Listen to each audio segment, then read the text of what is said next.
हरी भरी पहाड़ियों के बीच बसे अनंतपुर गांव में एक लड़की रहती थी। नाम था सिया। सिया की दुनिया बहुत छोटी थी। एक मिट्टी का घर, पिता की छोटी नौकरी और अपनी मां की बनाई हुई पुरानी स्कूली ड्रेस। लेकिन दिल बेहद बड़ा। आंखों में ऐसा सच्चापन कि कोई भी झूठ बोलना भूल जाए।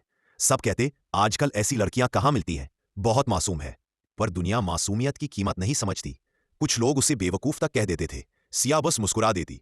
उसकी मुस्कान में एक अजीब सी ताकत थी, जैसे किसी ने पुराने खाव पर हल्का सा मरहम लगा दिया हो। सिया स्कूल जाती थी, पर वहां भी लोग उसे कम आंकते। क्लास के लड़के हंसते हुए कहते, इतनी भोली है कि सब पर तुरंत विश्वास कर लेती है। कभी पड़ोस की औरतें बोलती, आज के जमाने में इतनी सीधी बनोगी तो लोग चढ़ बैठेंगे। सिया चुप रहती। वो किसी से लड़ना नहीं जानती थी।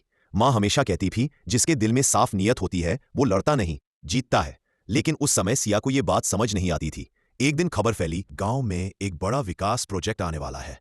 इसके लिए एक युवा प्रतिनिधि चुना जाएगा जो सरपंच, अधिकारी और गांव वालों के बीच पुल का काम करेगा। पूरा गांव उत्साहित था। यह पद बहुत प्रतिष्ठित था। गांव के दो धनी लड़के, राघव और लोकेश, चुनाव लड़ना चाहते थे। दोनों बहुत चतुर, लेकिन सत्ता के लिए लालची भी। लोग सोचते थे चुनाव उन्हीं में से किसी एक का होगा। सिया का नाम किसी की जुबान पर नहीं आता था। पर एक शख्स था जिसने सिया की सच्चाई को पहचाना था। उसकी school teacher Meena madam. Meena madam ने एक दिन सिया को बुलाकर कहा, तुम खड़ी क्यों नहीं होती चुनाव में? तुम सबको सुनती हो, सबकी मदद करती हो, यही असली नेतृत्व है। सिया घबरा गई। मैं तो भीड़ में बोल भी नहीं पाती मैडम। मैडम ने प्यार से उसका सिर सहलाया। नेतृत्व का मतलब तेज बोलना नहीं, सच बोलना है। ये शब्द उसके दिल में उतर गए। जब सिया ने नामांकन भरा, पूरा गांव हंस पड़ा। राघव बोला, नेतृत्व बच्चों का खेल नहीं, घर जाके गुड़िया खिलाना। लोकेश ने ताना मारा, इसकी मासूमियत इसे डुबा देगी। लोगों को लगा कि वो, लेकिन सिया ने पहली बार महसूस किया, अपनी चुप्पी भी एक ताकत हो सकती है। गांव के चौपाल में पूरा गांव जमा था। पहले राघव ने भाषण दिया, हम सड़क बनाएंगे, स्कूल सुधारेंगे। सब तालियां बजाते। लोकेश ने कहा, हम बड़े बड़े प्रोजेक्ट लाएंगे। लोग फुसफुसाते, कितना तेज दिमाग है। फिर सिया की बारी आई। सारे बच्चे हंसे। औरतों ने कहा, रो तो नहीं देगी? सिया हाथ कांपते हुए माइक पकड़ती है, गहरी सांस लेती है। पूरा गांव शांत। सिया बोली, मैं बड़े बड़े वादे नहीं करूंगी। मुझे बस इतना पता है कि मैं किसी का दिल नहीं दुखाऊंगी और आपकी हर बात सच में सुनूंगी। मेरे पास धन नहीं है, लेकिन दिल साफ है। अगर आप चाहें तो मैं आपकी आवाज बन सकती हूं। भाषण खत्म होते ही एकदम सन्नाटा। किसी ने बड़े वादे नहीं सुने, पर सच्चाई सुनी। 3 दिनों तक गांव में चर्चा का माहौल रहा। बूढ़ी दादी बोली, जिसकी आंखों में झूठ नहीं वही नेता होना चाहिए। औरतें बोली, ये हमें समझती है, बड़े लोग सिर्फ दिखावा करते हैं।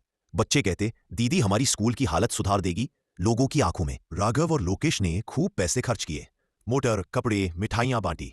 सिया ने कुछ नहीं बांटा, सिर्फ सच। मतदान खत्म हुआ, सारा गांव बेचैन। फिर सरपंच ने परिणाम पढ़ा, विजेता सिया। पूरा गांव तालियों से गूंज उठा। राघव और लोकेश की आंखें फटी रह गईं। सब कहते, मासूमियत की जीत हुई, सच्चाई की जीत हुई। सिया ने पहला काम किया, गांव की बुजुर्ग महिलाएं जिनकी शिकायतें कोई नहीं सुनता था, उनके लिए एक महिला सहायता समिति बनाई। उसने स्कूल जाकर देखा, छत टूटी हुई, बच्चे बिना डेस्क के। अगले ही हफ्ते उसने अधिकारियों से मिलकर मरम्मत करवाई। गांव के लड़के जो पहले मजाक उड़ाते थे, अब कहते, दीदी हमारी नेता है, हम पर गर्व है। राघव और लोकेश ने अपनी हार को अपमान समझा। उन्होंने सिया को फंसाने की कोशिश की। झूठे आरोप, गलत कागज बनवाना, उसके फैसलों को रोकना। सिया टूटती भी थी, रात में रो पड़ती थी। पर उसकी मां कहती, जिसका हथियार सच होता है वो कभी हारता नहीं। तुम्हारी मासूमियत लोगों का भरोसा बन चुकी है। और वाकई ऐसा ही हुआ। गांव ने देखा कि सिया कभी किसी को दुत्कार, कभी बदला नहीं लेती। लोग उसके पीछे खड़े होने लगे। सच्चाई की आंधी फैल गई। एक दिन जिला अधिकारी गांव आए। उन्होंने पूछा, आपने गांव को इतना बदल कैसे दिया? सिया ने मुस्कुराकर कहा, मैंने कुछ नहीं किया। गांव वालों ने मेरा हाथ पकड़ लिया और मेरी मासूमियत को कमजोरी की जगह ताकत समझ लिया। बस वही मेरा हथियार बन गया।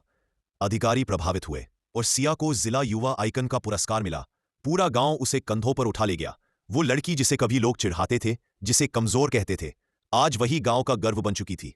सिया हर शाम अपने घर की छत पर बैठती और तारों को देखकर सोचती, दुनिया चाहे जितनी भी बदल जाए, सच्चाई और मासूमियत कभी पुरानी नहीं होती।